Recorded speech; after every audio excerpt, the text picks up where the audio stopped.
Hello everyone and welcome to this training session on NFR B5 Banking, Cash and Card Payments.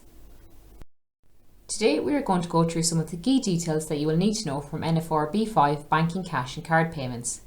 We will be discussing at a high level the key parts of NFR B5 which you need to be aware of. Just to flag from the start, it's not possible to cover off everything in detail, so all staff are required to be familiar with the document. With that in mind, we would recommend that staff read the documents themselves just to ensure that they're fully briefed on their day-to-day requirements. Firstly, what are the National Financial Regulations? So they're a set of policy documents which set out the financial controls for the organisation. They're not meant to be detailed procedural documents for financial processes or activities, as these are contained within your local procedures. But the aim of the NFRs is to provide high-level controls to guide your local procedures. Secondly, why is this particular training important? It's important that you're aware of the controls and guidance that you must follow when you're involved with banking, cash and card payments. Moving on to an important question which discusses who is the actual target audience of the NFRs. In short, the NFRs have a very broad reach. They apply to all permanent, temporary and agency staff of all HSE divisions, CHOs, hospital groups where services are provided on behalf of the HSE, and Section 38 and 39 providers where services are being provided on behalf of the HSE or where HSE grant aid and funding is being received. Moving on then to the purpose of NFR B5. So NFR B5 sets out controls for procurement cards, credit cards and fuel cards. It also sets out controls around the use of petty cash and franking machines. It outlines controls to protect HSE finances. It provides staff with guidance on procedures relating to banking, cash and card payments. NFR B5 outlines the key controls and regulations that should be in place for managing money on behalf of the HSE. And finally then, it provides guidance on the use of franking machines. I will begin first of all by discussing internet purchases. Internet card purchases are restricted to certain type of purchases subject to an approval process. You must get the written approval from the relevant budget holder before you can make a once-off online purchase. When using procurement cards for internet purchases, only items and services which have been appropriately approved and are in line with service provisions are permitted. For example, online grocery shopping, online motor vehicle tax, online TV licence and so forth. Some subscription services or online apps may only be accessible by online or card payments. For example, speech and language apps, and once appropriately approved are permitted.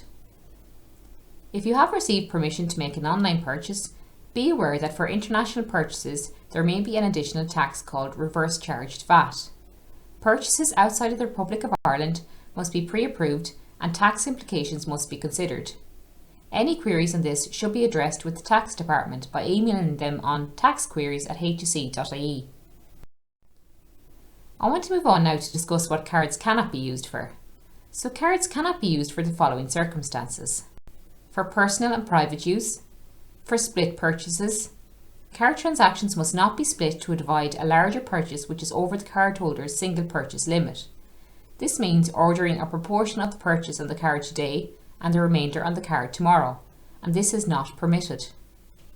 Cards should also not be used to get cash, with the following exceptions: topping up petty cash, and I will discuss that in more detail later in the slides. But if cash is withdrawn, receipts must be retained for goods or services purchased to carry out monthly card reconciliation. And another exception is to deliver emergency cash in HSE service areas. So emergency cash may be needed when in foster care settings or for social workers.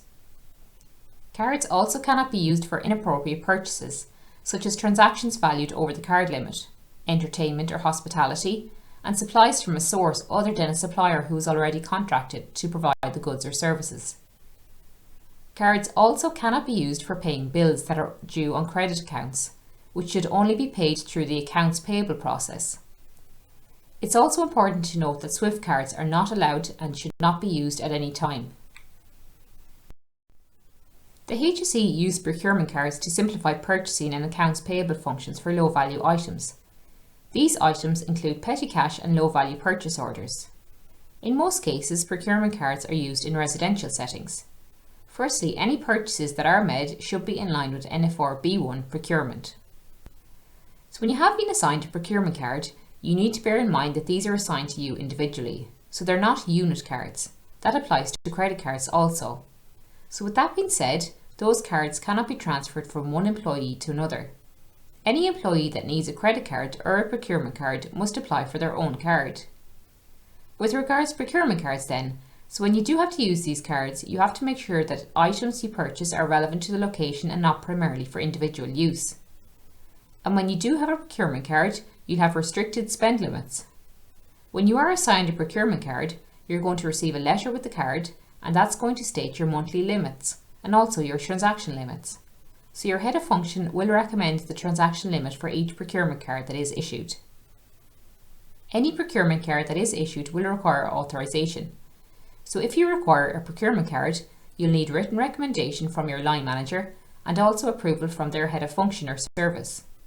You will have to attend training online, and that training is called the Use and Management of Procurement Cards, and that's available on HSE Land. Moving on then to fuel cards. So if you are an individual that has been assigned a fuel card, you must ensure that when you are purchasing fuel that it's only for the HSE vehicle in question. So each fuel card will have one vehicle assigned to it, and apart from using the fuel card to purchase fuel, you can also use it for washing facilities. So if you are assigned a fuel card, you'll notice that the registration number of the HSE vehicle will be stamped onto it. You'll also be sent a PIN for the card, so you must always ensure that the PIN number is never left with the fuel card itself. If you are unfortunate and the fuel card is mislaid, then this can be reported immediately to your line manager so that the card can be cancelled. From a line manager's perspective, they have a role to play in monitoring items purchased using a fuel card. They should check the monthly receipts against the statement that is issued, so they should be looking out for things like incorrect fuel type being purchased, an incorrect meter reading, perhaps the purchase of incorrect items other than fuel or washing facilities. So they are the main points on fuel cards. Moving on then to credit cards. So I'm not going to spend a whole lot of time talking about credit cards, as it may not apply to a lot of people, but in general credit cards are mainly issued to the HSE leadership team members. And again, they are assigned to an individual and they're mainly used to meet expenses incurred in respect of the carrying out of the duties. And in order to apply for a credit card, an application form must be completed and approved by the HSE CEO and HSE CFO. So they are the general overall requirements of procurement cards, credit cards and fuel cards. Moving on then to the next slide, so we're just going to focus on the management of these cards. So focusing on the monitoring and supervision of the cards and the roles and responsibilities for the card holder, card reconciler and the card coordinator. So just starting off in the logs then and maintaining those. So each card holder must maintain a purchasing transaction log on a monthly basis. So the purpose of the log is that it enables the card holder reconciler to balance the monthly card statement and reconcile them against the receipt or packing slip, order form or the invoice itself. The purchasing transaction log should be sent to the relevant line manager for review and approval. A list of what should be included in a purchasing transaction log is included in section 8.6.1 of the NFR. Another area of monitoring and supervising of these cards is that line managers should monitor changes in staff and cancel the card if it's required. So as I said previously, procurement and credit cards are on an individual basis and they're non-transferable. So in the event that the card is no longer required or the person leaves, then the line manager must take possession of the card and cancel it immediately. As I mentioned already, the card holder must keep the card safe at all times. So that includes carrying the card with you at all times, not keeping the PIN number with the card, signing the back of the card, or if there is any fraudulent or inappropriate use of the card, then this must be reported to your line manager immediately. I'm going to move on now to the roles and responsibilities of those involved when cards are actually issued. So the card holder themselves is the authorised person that the card is issued to. The card reconciler then is responsible for ensuring that the statements are reconciled with the purchase logs. So the card reconciler is assigned at the application stage. The card coordinator then is the internal administrator responsible for liaising with the bank that issues the card. And finally then, the card issuer is the bank itself that issues the card. Moving on then to cash and bank controls. So the purpose of section 9 in NFR B5 is to ensure that all monies are collected, receipted, recorded, held, dispersed and banked properly and in a timely manner. To recognise the need to safeguard public funds and to protect employees from inappropriate charges of mishandling funds by defining the responsibilities in the cash handling process. So what do we mean when we talk about income? By income, we are talking about cash, cheques, debit and credit cards, and electronic fund transfers, EFTs. So as you can imagine, a huge amount of income comes through the HSE every day, and that income has to be receipted and banked in the correct way. And Section 9 of the NFR focuses on the procedures around doing this correctly. Within the HSE, we must ensure that income is banked correctly and ensure it protects employees from inappropriate charges of mishandling of funds. So NFR B5 defines the responsibilities in the cash handling process, because at the end of the day you are dealing with public funds and you want to ensure that those funds are safeguarded while still protecting employees. So in order to protect employees, we want to make sure that all staff understand their roles with regards to the collection, receipting, recording and storing, lodging cash, and also the period end reconciliation. So to do that, they must receive appropriate training, and anyone who is involved in the cash handling process must receive clear written procedures and sign a copy of these procedures, acknowledging that they do understand them. So HSE staff have to ensure that all monies are collected, receipted, recorded and lodged correctly. So I'm just going to run through a few of the key details around each of these processes. So with regards to collection, you must make sure that income is collected promptly and deposited without delay. No payments out should be made from incomes collected, and the HSE money must always be kept separate to personal funds. So in relation to the receipting of money then, so income should be receipted immediately. Manual receipts are only used where there is no register in operation. Official HSE receipt books must be in operation in all locations. Any income that is collected must be counted by 2 staff members and entered into the receipt book, and no adjustments should be made to the receipts. With regards to recording and storing of income, you must be aware of the insurance cover for cash handling and review this regularly. You must make sure to document authorised cash limits and don't exceed those limits that are set. Regarding safes and keys, so only authorised staff should have access to safes and keys, and then where there is no safe, monies should be held in a lockable storage box in a lockable cupboard. Moving on to lodgements then, so monies should be lodged daily to the local office or to the bank directly. And then there are going to be days where that just isn't possible.